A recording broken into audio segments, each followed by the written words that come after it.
For the last week, I've been living with Apple's new iPad Pro, and there are two thoughts I haven't been able to shake. The first is that this might be Apple's best portable computer ever. I mean, think about it. This iPad uses the exact same M1 chipset that you'll find in the MacBook Air, the MacBook Pro, and even the new iMac. That's kind of ridiculous, especially when you consider that this iPad also has a screen that puts Apple's laptops to shame and nice little add-ons like full 5G support. Tim Cook once said the iPad was the company's vision of the future of computing, and it's finally starting to feel like that's coming to fruition. Which leads me to my second unshakable thought. Because this thing is as powerful as it's begging for more robust software. The new iPad Pro really does feel like the beginning of something big for Apple, but at this moment, right now, it's, for better or worse, just an incredibly powerful tablet.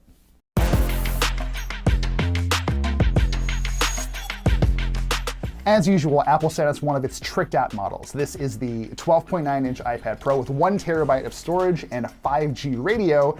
That will set you back a cool $2,000 before you factor in accessories like the Apple Pencil and the Magic Keyboard. You don't need me to tell you that you could buy a really nice laptop for less than that, but it is worth noting that if you want to sort of tiptoe into the iPad Pro experience, the standard 11-inch model without Apple's new Retina XDR display can be had for about $800. This year's iPad Pro looks pretty much identical to the models Apple released in 2018 and 2020. The clearest real physical distinction between this Pro and the ones that came before it is its size, how it feels. The new model is a little thicker and heavier, which honestly makes it quite a bit less comfortable to hold on to for long periods of time. I can no longer hold this thing in one hand comfortably anymore. In fact, if you strap this thing into one of Apple's Magic Keyboards, it actually weighs more than the comparable MacBook Pro. Not by a ton, mind you, but enough to make me really think about what one computing device I would want to carry with me every day. On the whole, though, that extra weight seems worth it because of all of the stuff that Apple squeezed into this package. For one, Apple swapped out a traditional front-facing camera for an ultra-wide sensor that is made for some of the best-looking and also weirdest FaceTime calls I've ever been on. That's all thanks to a new feature called Center Stage, which does its best to use machine learning and that wide field of view to keep your face close to the center of the screen, even if you're sort of bopping around. Honestly, the feature does do a great job of panning and zooming to make sure other people can always see you clearly, even if you're trying to trick it by coming in from weird angles or walking away a few feet. Still, it does have its quirks. When you launch FaceTime, for instance, the camera slowly pushes in on your face, like it's filming some sort of slow motion reaction GIF. At least one person I've called with the iPad Pro has said Center Stage makes me look kind of shifty, kind of guilty, but maybe that's a me problem. I don't feel like I'm either of those things, but Center Stage just kind of brings it out. Of course, if you're thinking about buying one of these things, it probably wasn't because you wanted your FaceTime calls to look better. That's just a nice bonus. There are really two things that make this huge iPad special, so let's start with the screen. This iPad Pro uses Apple's new Liquid Retina XDR display, and if you're not a fan of marketing jargon, which who could blame you, that just means this is an LCD screen with Apple's new mini LED backlighting system. Apple claims that this screen was a real pain in the ass to develop, frankly. They needed precision machinery to correctly place more than 10,000 super small LEDs on that backplane. They had to re-engineer optical films to get everything to fit and to look good. And the work paid off. It does look good. It looks great, honestly, but it does look better in certain circumstances. I wasn't really expecting a big difference in screen quality, and I was right at least some of the time.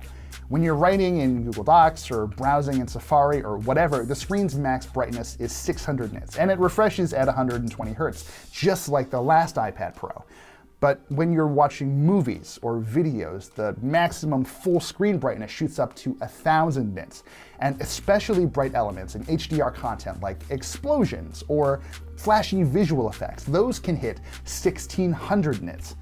In other words, Apple's backlighting system means stuff that's supposed to be dark looks appropriately dark, and bright bits are even brighter. The difference isn't just noticeable, it's visceral. It looks way better when you're watching a movie on this iPad, but let's just get one thing clear. The screens Apple has used in its older versions of the iPad Pro and in devices like the iPad Air, they're already pretty good. And the palpable difference I'm talking about is only really apparent if you're comparing this iPad Pro directly to something else. And I mean side by side. And really, it's all situational. If you're going to spend most of your time reading articles or doing crosswords, which I have definitely done, you probably won't see any difference at all. But if you're the kind of creative professional that Apple clearly likes to target, then hey, enjoy editing your 4K HDR footage or whatever. It will look fantastic while you're working on it and after you hit the export button. Which brings me to the other thing that makes this iPad Pro so unusual, its chipset. Like I mentioned earlier, it uses the exact same M1 you'll find in most of Apple's new computers with either 8 or 16 gigs of RAM. And a quick sidebar, the reason I know our review unit has 16 gigs of RAM is because Apple just said so. And if you've been following the company for a while, you'll probably know just how weird that is. I cannot begin to tell you how many times I've asked Apple to confirm how much RAM is in whatever iPhone or iPad I'm reviewing, and they always just smile and shake their heads and say, no, we don't talk about that kind of thing. The fact that they are now is a pretty clear sign that Apple is beyond business as usual. Now, because Apple is using the same silicon across different kinds of devices, I'm not coming into this review as blind as I usually do. We've already tested the M1 in 2 MacBooks, and we were already impressed by how well Apple Silicon stacks up to rival processors from companies like Intel. Just about every positive thing our PC reviewer Devendra Hardawar has said in his reviews applies here too. The M1 is remarkably fast, and it's handled everything I've thrown at it without so much as a hiccup. Games like Genshin Impact and the hyper-realistic Grid Autosport run beautifully. Piecing together long, meandering 4K videos is a breeze. Even manipulating individual layers and elements in a 4 GB Photoshop file was surprisingly painless, which is made more surprising by the fact that making that file in the first place slowed my entry-level M1 MacBook Pro to a crawl. It was bad. These images were enormous. Clearly, there's a lot of power here. In fact, if you were thinking of just buying one of these things to use it as a tablet, that would frankly be a huge waste. I mean, seriously, that is what the iPad Air is for. This might be the first iPad Pro ever where you really have to be some sort of creative professional to really get the most out of it. And even then, I'm still not convinced you'd see a huge difference in most cases. To test the iPad Pro's creative chops, I stitched together multiple 4K video clips from old reviews when I had hair in LumaFusion and exported it. The 2020 iPad Pro finished that feat in 14 minutes and 20 seconds. Meanwhile, the new M1 in the 2020 iPad Pro completed the test in 14 minutes and 12 seconds. So yeah, not really a huge leap at all. Then I tried a similar test in Adobe's Premiere Rush, but with a twist. Instead of outputting the footage in its native 4K, I exported to 1080p at 30 frames per second. The difference was a little more noticeable this time, but still not dramatic. It took just over 6 minutes for last year's iPad Pro, while the new one pulled it off in 5 minutes and 37 seconds. So yes, the M1 does make the iPad Pro the most powerful tablet we've ever seen the company make, but the extra horsepower just doesn't always feel like a game changer yet. And part of that boils down to software.